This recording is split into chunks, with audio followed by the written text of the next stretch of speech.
Hai Pretty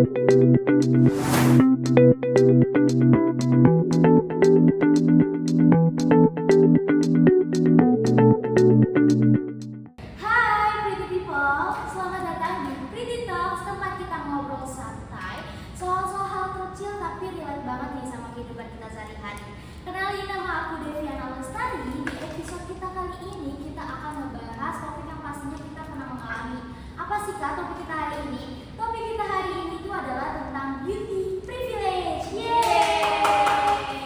Nah, hari ini aku sudah kedatangan dua narasumber biar mereka ini berkenan untuk men-sharing tentang apa itu beauty privilege.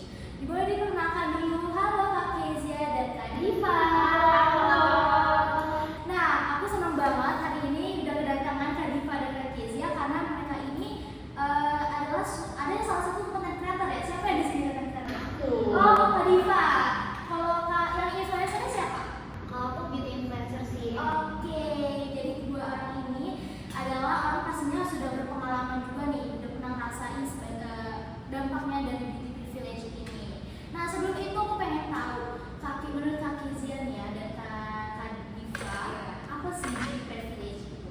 Kalau menurut aku dulu ya, kalau menurut aku beauty privilege itu kalau misalkan kita punya penampilan yang cantik atau ganteng atau istilahnya kayak good looking lah di kehidupan sosial tuh kita bakal punya impact yang sangat baik dan bagus gitu. Contohnya kalau dari pengalaman aku sebagai content creator di TikTok itu, kalau misalkan kita buat konten terus kayak penampilannya cantik, rapi atau enak lah dipandang untuk ditonton, pasti tuh algoritmanya like-nya bakal jadi banyak. Gitu. Kalau menurut aku sih kayak gitu. Kalau menurut Kak Kezia, Kalau menurut aku ya beauty privilege itu keuntungan atau hak istimewa seseorang sih. Kayak misalkan aku sendiri sebagai beauty influencer, kayak kadang kalau misalkan aku lagi ada kerja sama brand-brand, aku kayak merasa lebih dihargai sih, lebih kayak dibutuhkan banget gitu. Kadang juga kalau misalkan aku lagi mulai take konten ya dipuji-puji, "Ih, cantik gitu-gitu sih. tapi benar banget sih Kak, karena kayak beauty privilege ini tuh sebenarnya ada positifnya ya, jadi memudahkan kita dalam hal kehidupan sehari-hari kita. Contohnya waktu itu aku juga pernah nemuin salah satu orang yang kayak dia tuh cantik, tapi pas mau antri karena mungkin dia cantik ya, dia itu didahuluin gitu loh. Nah, Kak Diva dan Kak Kezia pernah juga gak sih ngerasain di kehidupan sehari-hari kayak mungkin di kampus kah atau mungkin di lingkungan sekitar itu apa? Kalau aku kadang-kadang iya kadang enggak sih. Itu kadang enggak berlaku tapi kadang juga berlaku di kehidupan aku. Cuman lebih seringnya sih enggak sih, karena normal-normalnya aja lah, kayak ikutin standar SOP. Kalau misalkan kita harus ngantri ya udah ngantri gitu loh. Kalau misalkan kita disuruh persilakan langsung karena aku misalkan ceritanya cantik gitu, menurut aku kayak kurang gitu sih. Nah, ngomong-ngomong beauty privilege, aku pengen tahu dulu nih pandangan dari Kak Diva dan Kak Kezia, beauty itu apa sih? Maksudnya kan standar orang tuh beauty tuh beda-beda ya, kayak ada yang mungkin menurut Kak Kezia cantik itu nggak harus putih atau apa. Nah, menurut Kak Kezia dan Kak Diva itu apa? Kalau menurut aku ya, karena di era sekarang ini kayaknya standar orang cantik itu kayak harus putih deh. Jadi kayak menurut laki-laki nih, kayak cewek cantik nih pasti Dalam percintaan ya, iya. Jadi kalau misalnya perempuan yang kulitnya agak gelap gitu, pasti kayak dikatain kayak maaf ya dekil kayak gitu. Kalau menurut aku ya, kalau di lingkungan aku sih kayak gitu. Nah, terus kalau menurut Kak Kezia apa? Kalau menurut aku sama kayak Kak Diva tadi, kayak kadang orang-orang kayak berpikir kalau misalkan cantik itu harus putih, padahal menurut aku cantik itu relatif. Kayak kita nggak boleh membeda-bedakan dari warna kulit, kayak kita harus saling menghargai. Dan menurut aku cantik itu apapun warnanya itu cantik, semuanya cantik, semua orang ini cantik. Bener sih, karena menurut aku ya beauty privilege itu tuh sebenarnya bisa terbentuk karena kebiasaan-kebiasaan itu. Contoh, misalkan kayak di media sosial kayak orang tuh banyak cowok-cowok melihat cewek-cewek cantik gitu kan, misalnya putih, tinggi, badannya kayak kita Spanyol kayak gitu ya. Tapi kalau pas kayak jadi kan cewek-cewek melihat oh berarti standar kecantikan di Indonesia itu kayak putih, cantik, tinggi kayak gitu kan. Jadi itulah bisa terbentuk yang namanya beauty privilege. Nah, sebelum itu kita akan bahas yang lebih dalam lagi, tapi jangan kemana-mana dulu karena kita akan lanjut ke segmen 2 yang pastinya seru banget. Kita akan membahas dampaknya bagi psikologis dan kita akan ada mini games. Jadi jangan kemana-mana terus, tetap di Pretty Talks.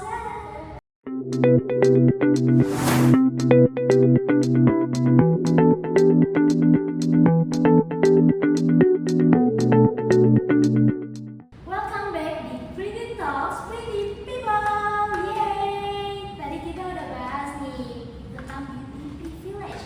Sekarang kita lanjut ke dampaknya. Tapi sebelum itu, yang tadi aku bilang, aku mau adain mini games yang pastinya seru banget. Sebenarnya mini games ini gampang banget Kak Diva dan Kezia. Nanti aku bacain, nanti Kak Diva dan Kak Kezia ini tinggal bilang privilege or bukan. Jadi kayak tinggal bilang privilege atau bukan. Oke. Siap gak nih? Aku mau main mini games. Oke, pertanyaan pertama nih ya. Dosen lebih sering manggil mahasiswa yang rapi dan menarik, privilege or bukan? Kalau aku privilege. Kalau aku bukan. Ya, kasih alasannya. Kenapa nih Kak Diva? Karena menurut aku kalau misalkan dari pandangan Indonesia gitu, karena dia tuh suka juga ngeliat mahasiswanya rapi. Karena dosen itu kan pasti datangnya juga rapi dan dia mau mahasiswanya rapi juga. Jadi supaya dia enak lihat dan fokus belajar. Karena kalau misalkan berantakan ke kampus kayak kurang enak dilihat. Jadi kayak dosen juga udah males nih lihat mahasiswa ini. Jadi menurut aku kayak kalau misalkan kita rapi, dosen juga pasti senang sama kita. Iya betul banget. Coba Kakak Kezia kenapa? Kenapa aku pilih bukan? Karena yang aku tangkap itu tuh merupakan sebuah privilege atau enggak? Menurut aku itu normal ya guys. Kayak misalkan si dosen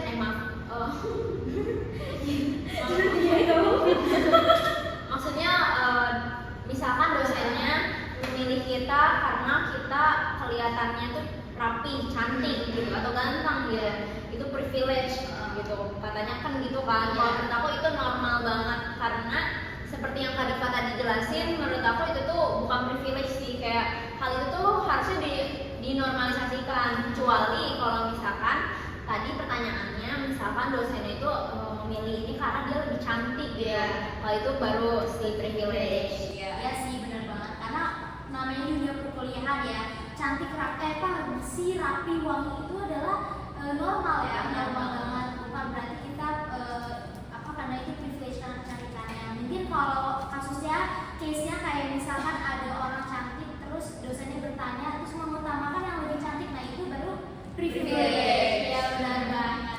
Oke, itu pertanyaan kedua mini games-nya itu adalah konten mudah FVP karena wajah menarik, Privilege or bukan? Privilege. Privilege sih, tapi kayak kadang kalau misalkan nggak cantik atau nggak ganteng juga, tapi kalau misalkan kontennya lucu, ada uniknya ya, unikannya. Iya, tapi cantik sama ganteng juga bisa jadi privilege buat memudahkan FYP ya kalau sekarang. Karena ngikut algoritma juga sih menurut aku, jadi itu menurut aku itu privilege sih. Kalau misalkan aku suka melihat orang-orang yang cantik dan ganteng, kadang algoritmanya nanti bakal keluarnya orang cantik, orang ganteng gitu loh. Tapi kalian merasa gak sih orang yang cantik itu lebih dihargai maksudnya kayak lebih banyak yang like-nya? Oh ya, wah benar sih itu menurut aku dihargainya lebih cepat naiknya lah Iya. kayak gitu. Karena itu sebaik yang muji kan. Iya benar banget. Karena banyak juga gak sih artis-artis yang sekarang tuh kurang kompeten tapi kayak karena dia cantik itu suatu privilege gak sih? Iya, suatu privilege sih menurut aku. Oke, pertanyaan ketiga, pelayan restoran lebih cepat melayani, privilege atau bukan? Bukan sih, Bukan. karena apa?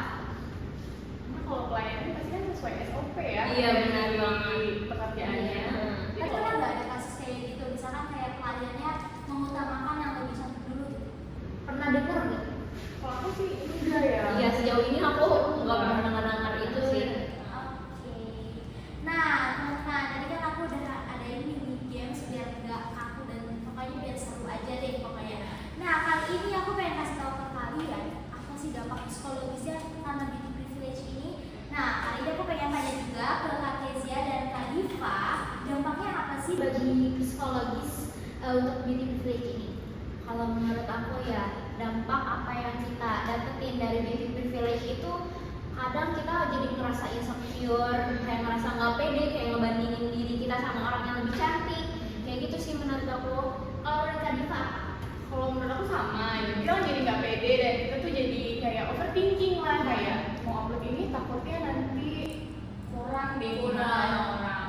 jadinya ngaruh ya ke dia. Iya, Jadi nggak percaya diri, karena karena menurut aku karena kita terlalu membandingkan diri kita sama orang lain yang lebih perfect gitu loh, jadi kayak takut gitu, takut gak sebagus dia kayak gitu loh. Itu sih menurut aku, kayak misalkan dia lebih dapat beauty privilege-nya, jadi kitanya jadi nggak pede kayak gitu. Pressure juga ya. pressure ya, bener banget, karena banyak banget teman-teman kita juga yang kayak ngeliat TikTok dikit terus kita kayak ngerasa, aduh kayaknya gua jelek deh dibandingkan orang-orang yang ada di TikTok ini kayak gitu kan. Jadi orang nggak bisa berkembang juga, kayak mau mulai sesuatu kayak takut, kayaknya gua nggak cantik, kayaknya gua nggak bisa deh jadi content creator. Iya nggak sih, kayak ada nggak Kak Diva pernah nggak ngerasain kayak gitu awalnya? Awal-awal sih ya, mungkin awal-awal kayak ngeliat orang nih kayak cantik banget, kok bisa sih kayak gini, tapi kayak balik lagi ke diri sendiri ya. Kalau misalnya kita ngerasa diri kita udah cantik dan rapi lah atau kayak enak dilihat sih, kayak menurut aku ya udah aja, karena pasti bakal ada yang nonton juga kok sebenarnya. Iya. Nah, menurut kalian berdua nih ya, cara mengatasinya gimana sih? Karena kan kayak maksudnya banyak nih orang kayak untuk pressure, cara mengatasi dan saran buat mereka-mereka yang lagi nonton tuh apa? Kalau menurut aku ya cara mengatasinya, kayak kita harus lebih fokus sama diri sendiri dan Jangan minder ya? Jangan minder, itu jangan banget, itu adalah nomor satu itu jangan minder. Kayak kita harus fokus sama diri sendiri, jangan membandingkan diri kita sama orang lain, kayak karena orang lain juga belum tentu karena fisiknya keren terus kita jadi kayak pengen ikutan kayak mereka, padahal mereka bisa jadi insecure juga kayak karena mereka merasa dirinya kurang pas gitu loh. Jadi kayak menurut aku fokus sama diri sendiri dan jangan terpaku sama beauty privilege, karena kita juga bisa bikin beauty privilege kita sendiri. Betul banget tuh. Nah, menurut Kak Diva apa nih dampaknya? Saran aku, sarannya jadi diri sendiri aja sih sebenarnya, karena kalau kita jadi diri sendiri orang juga suka kok, daripada kita harus gimmick. Iya. Aslinya di sosmed cantik, padahal kalau di sosmed cantik aslinya Iya. enggak. Iya kan, sekarang aku juga pernah punya teman yang kayak gitu nggak percaya diri, kayak gue jelek nih, gue kayak gini nih habis, tapi sebenarnya tuh kayak sebenarnya tuh dia cantik, tapi kan karena standar orang tuh cantiknya beda-beda. Iya, jadi kayak nggak usah ngikutin standar orang, karena itu bikin diri itu kayak pusing sendiri. Iya, benar banget. Udah lah, kita jadi diri sendiri aja di sosmed. Betul. Nah, nggak kerasa ya kalau obrolan kita udah sampai akhir. Nah, beauty privilege ini tuh sebenarnya nyata ya teman-teman di kehidupan kita sehari-hari. Tapi bukan segalanya. Maksudnya kayak sebenarnya tuh beauty privilege tanpa kita sadari pasti ada dan kita mengalami itu.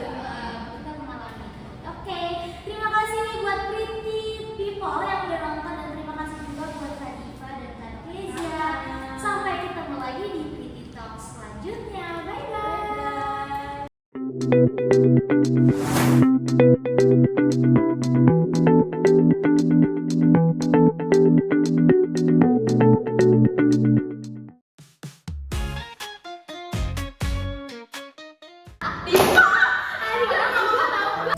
Hai Pretty.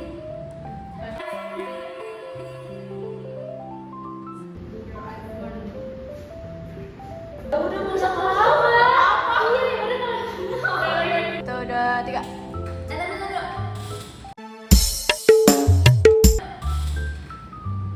Ini James. Iya.